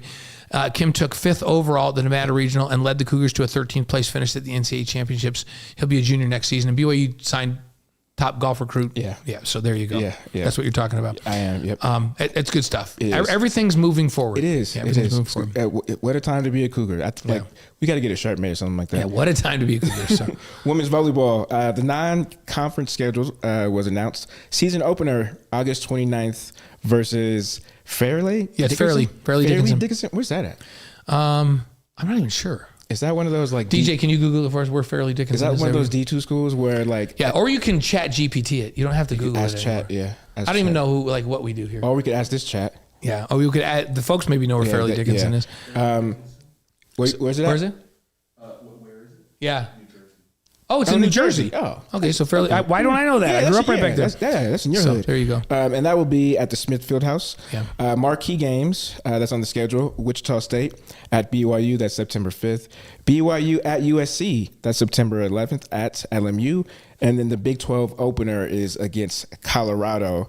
That's home, and that's September 25th. There you go. BYU soccer, first team out of the gate for the new season. The blue-white game Saturday, August 2nd. Southern Utah's at BYU Wednesday, August 6th, in an exhibition game. And then UCLA's at BYU Saturday, August 23rd. That's the regular season home opener. 2 powers in the country. So there you go. Let's do it on this day. Okay. So on this day, June 9th, and I'll start with this. In 1872, Charles Graham patents the porcelain false teeth. Porcelain false teeth. On this what day, do they make them out of now? There's all kinds of composites now, right? Just whatever you do, don't get mercury. No, not that. So there you go. That's going to be bad. So that's 1872. Yep. On this day, 1901, New York Giants set a Major League Baseball record with 31 hits and a 25-13 win against the Cincinnati Reds. There's no 10-run rule? No, evidently not. So 1934, the first appearance of Donald Duck in the cartoon, The Wise Little Hen. Donald Duck. I can't do a Donald Duck impression. You can do it. I can do a lot of stuff, but I can't do Donald That's Duck. one you can't do? No. 1960, ABC signs a 5-year broadcast deal with the AFL. American Football League. That's before the NFL. The Chiefs used to be in the AFL. Yeah, really? I remember. Yeah. Oh, yeah. I thought they... They used to be in the AFL. So 1963, Major League Baseball's first Sunday night baseball game, the Houston Colts beat the San Francisco Giants 3-0. 1963. First night game. Sunday night game. Houston Colts, yeah. That's kind of weird. 1973, Secretariat. It's the greatest horse of all time. Oh, no. Secretariat sounds like Secretariat. Some people might say Man of War, so I'm saying Secretariat is the greatest horse of all time. Secretariat wins the Belmont Stakes, wins the first Triple Crown in 25 years. Yeah, Triple Crown winner, Secretariat. 1984. Cyndi Lauper gets her first number 1 hit, Time After Time. And I do, out of all After Time. Out of all the songs that have been brought up while I've been filling in. You know this one? I know this one. There you go, Cyndi Lauper. I do know this one. She's kind of crazy. So, yeah. Okay. 2021, Loki premieres on Disney+. 2021. There you go. June 9th birthdays. In 1672, Peter the Great, the Tsar of Russia, he was born on this day, June 9th. 1939, Dick Vitale, ESPN. Yeah, we just talked about him, had BYU number 7. Mm-hmm. 1939. Wow. He must eat his vegetables. Let's see. If he was born 35, he'd be 90. So, yeah, he's 86. He's lived on still doing it. Yep. 1961, Michael J. Fox of Back to the Future fame was born on this day. 1963, Johnny Depp, Captain Jack Sparrow. Is that his? I think that's his. He was pretty good in Benny and June as a young guy, but that's all his role in Pirates of the Caribbean is funny. 1981, Natalie Portman was born on this day, and then let's go to June 9th. Deaths. 1870, the great author of A Christmas Carol, Charles Dickens, passed away on June 9th, 1870. Our Wise Guys inspirational quote of the week is from horse trainer Eddie Sweat on Secretariat. Why don't you read that for us, Brian? If I live to be 100, I'll never see another horse like Secretariat. There you go. The greatest horse of all time. If I live to be 100, I'll never see one like Secretariat. A shout out to the Wise Guy sends a hearty congratulations to our friends at Utah Valley University. The school joined the Big West Conference as a full member beginning in the 26-27 academic year. That's big time. So nice. Our thanks to Andrew Gentry for coming on the show. What a great young man he is. He's a big dude, but what a very articulate, smart. I just love the fact that, and I've talked to Keanu Tanabasu. So we bring in a transfer from Utah on the D-line who is just like Andrew on the D-line, and we bring Andrew on the O-line.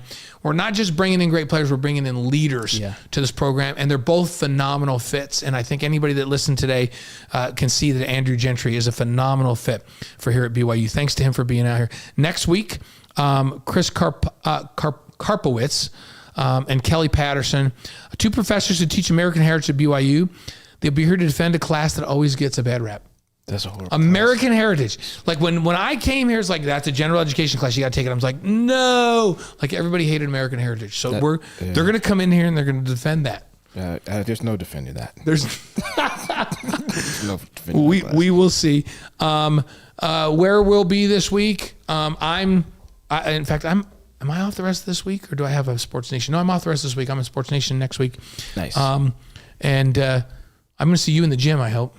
No, you haven't been working out.